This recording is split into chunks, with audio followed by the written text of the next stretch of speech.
el José Luis Warner, el Xavier Coma, Enric Vázquez, Josep Maria Ribó, i després hi havia el Mito Díaz Plaja i jo, i ens vam inventar el Jambori.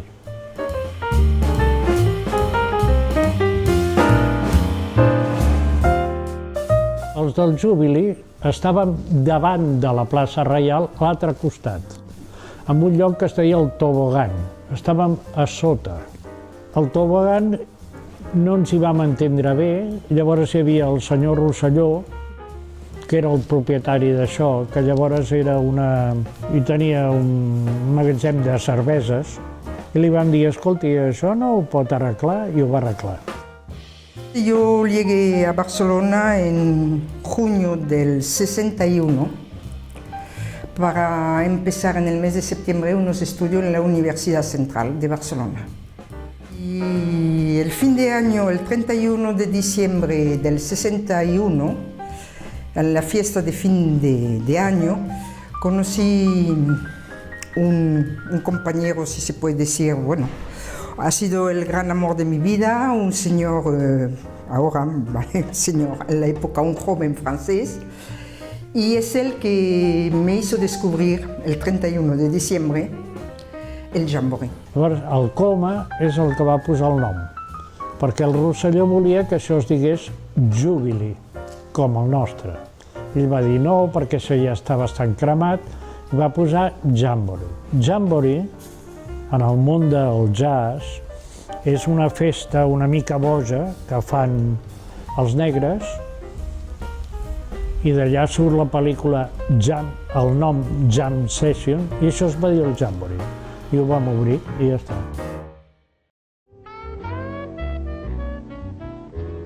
Abans existia una mena de jazz a Barcelona, que era el jazz del Hot Club, que era una mica clàssic, pràcticament s'acabava amb el Duke Ellington i amb l'Armstrong, i nosaltres érem una mica trencadors. Ens agradava, per exemple, Charlie Parker, Miles Davis, Bill Evans, i a la gent del Hot Club, que ens portaven una generació llarga, nosaltres érem els nens emprenyadors, perquè per ells el jazz s'acabava amb els negres, no?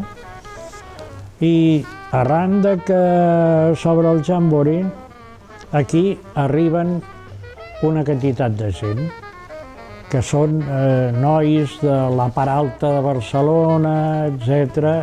Jo vivia a la Bonanova, aquí em vaig trobar amb el Malet i amb gent que jo no els coneixia de res, però ens agradava el jazz. Jo el recordo a casa sempre escoltant la música de jazz, i el fet que aquí s'obrís aquesta cava de jazz, per ell era el motiu quasi si podia diari venir-hi. Això ja era quasi la seva segona casa. A ment que les fotos sempre per ell eren primordials i a venir aquí i poder fer fotos perquè no hi havia un altre lloc com aquest. I això, tota la nostra generació d'aquells anys, tots hi vam anar passant, uns més, uns altres menys, però tots hi vam anar passant. Los primeros negocios de esto que se montaron en Barcelona fueron el Jambori y los tarantos. Pero arrastraron muchísima gente, pero mucha gente. Y los tarantos no te puedes imaginar. Recordo que a l'any 60 el meu pare el vaig portar aquí. I el meu pare va escriure un article a Destino, i arran d'aquest article la gent que sortia del Liceu venien aquí. No tots, però els joves sí. Porque eran todos mesitas con sillones, con banqueta contra las paredes, y era verdaderamente el sitio de jazz y la cueva típica donde se iba a escuchar jazz. Y aparte de esto detrás, que ya lo he mirado muchas veces, podíamos bailar. En la época era una gran bailadora, no sé cómo podéis decir, de swing y de rock and roll y de todo lo que era, o del boogie-boogie. Espanya encara tenia una fama una mica de que era molt, com deien abans, la reserva espiritual d'Europa, i no concebien que hi hagués aquí aquest tipus de cava de jazz en concret. Es cuando Barcelona empezó a abrirse un poco hacia el exterior, porque todavía era la época de Franco, ¿vale? y hay algunas cosas que no estaban permitidas, ¿eh? Entonces, claro, los extranjeros que veníamos aquí, pues para nosotros nos parecía imposible que se viviese, digamos, de esta manera. Que es cuando hemos abierto un poco los jóvenes a lo que había en otros países. Porque esto de ir cogido de la mano por la calle, o la época que no estabas enamorada de besarte, o no sé qué, bueno, en la época yo me acuerdo que nos hacían unas reflexiones terribles. A París, a Londres, a Berlín i a Amsterdam sabien perfectament el que era el Jamboree de la plaça Reial. Per què? Als Estats Units, en aquell moment, si et pescaven 2 vegades amb droga, no solament prenent-la, sinó que la portaves, no podies actuar a cap lloc públic. Per això van venir molts músics aquí, de lo millor, de lo millor. I jo recordo que quan es va obrir això als anys 60 hi havia Meuques i la Sexta Flota. I llavors ho van posar una mica d'ordre, van venir els Han com a primera orquestra i després es va crear una orquestra típica d'aquí, on hi havia pues, el Pocholo i tal, i el Tete Montoliu, i llavors consistia en portar de París una primera figura que venia i actuava i tal, i així es va començar. Y durante todos mis años de estudiante en Barcelona, que fueron sobre todo el 62, 63, 64 y mitad del 65, he ido o iba, puedo decir, cada noche al Jamboree. Bueno, yo viví toda la época de Tete Montoliu, que para mí ha sido un gran referente. Y aparte de esto, pues como había todos los invitados que venían en esta época al Jamboree, pues yo creo que, no me acuerdo bien en estos momentos, pero los más grandes del jazz los he visto en vivo y directo. Mi marido se iba a América a buscar los negros, porque es que tiene una clase de ritmo que no la tiene el blanco, las cosas como sean.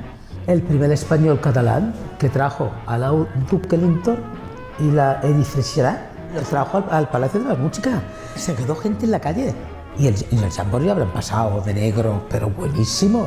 Y catalanes que cantan muy bien. El Serrat tuvo mucho tiempo también ahí cantando, ¿eh? La Núria Feliu también, la conocí ahí. Yo conocí al Chacho también en el Jamboree. Y al Moncho. Es que de verdad, es que fueron los primeros. En la Cama de Jazz y en flamenco fueron las 2 cosas más importantes que se hicieron en Barcelona. Y esto lo hizo el que estaba tocado por la Tramuntana.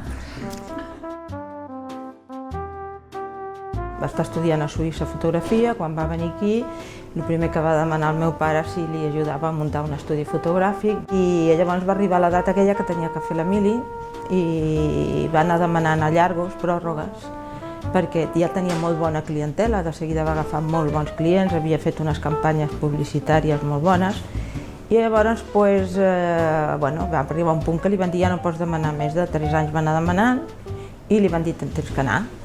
I llavors ell va dir, bueno, ara tinc que tancar l'estudi, tots els clients, clar, vaya jugada, que no sé què, bueno, més que jugada i amputada, però en fi. Ell se li va ocórrer, perquè tenia idees d'aquestes sensacionals, que volia fer una despedida i la volia fer aquí.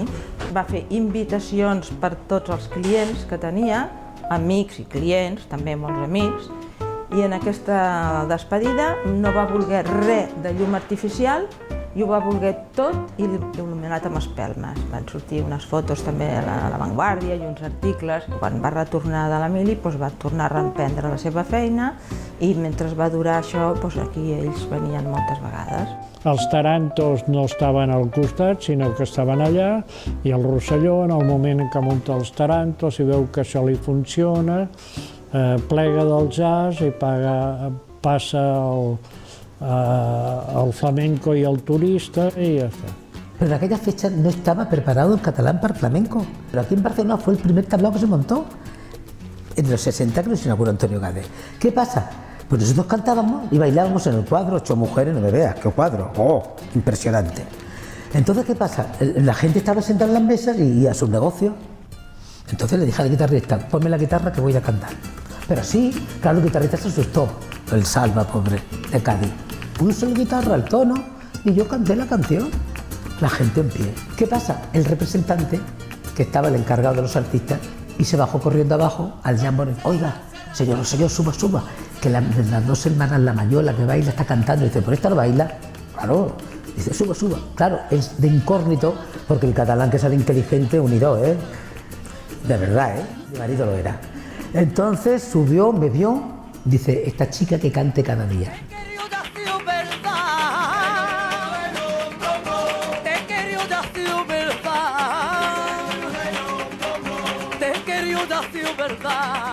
Y yo estuve a los 3 años de estar casado con eso, dije, digo, ¿tú no te enamoraste de mí?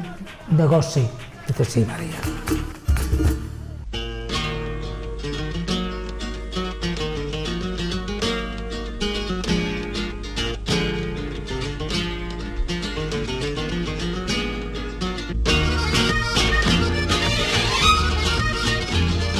En cuanto le vi,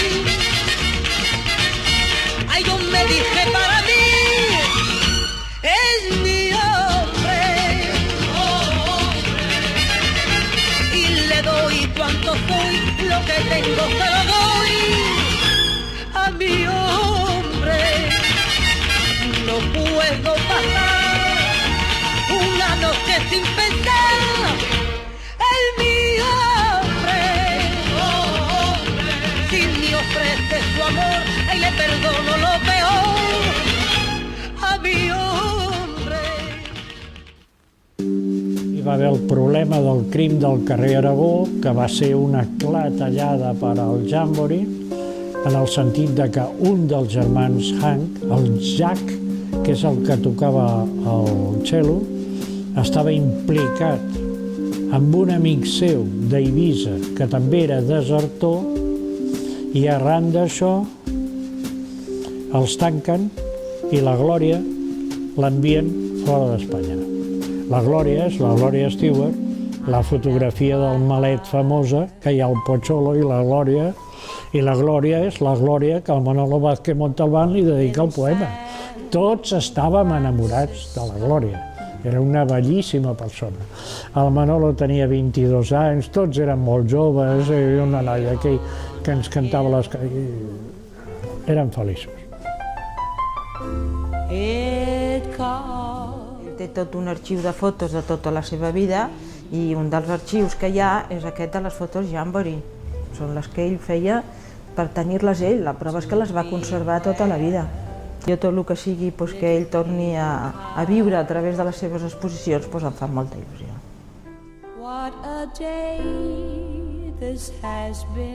Como club de jazz o como cave de jazz como hay en Francia o en París o todo esto. El Jamboree para mí es uno de los más importantes. Y muchas veces digo, ay, no tengo ganas de salir, voy a las de 8 a 9, no tengo ganas de salir, que no estoy cansada y tal y cual. Pero es la mejor terapia para mí que puede existir. Cada vez que bajo las escaleras del Jamboree, pues tengo, bueno, un pequeñito pensamiento en el corazón. And it's almost like being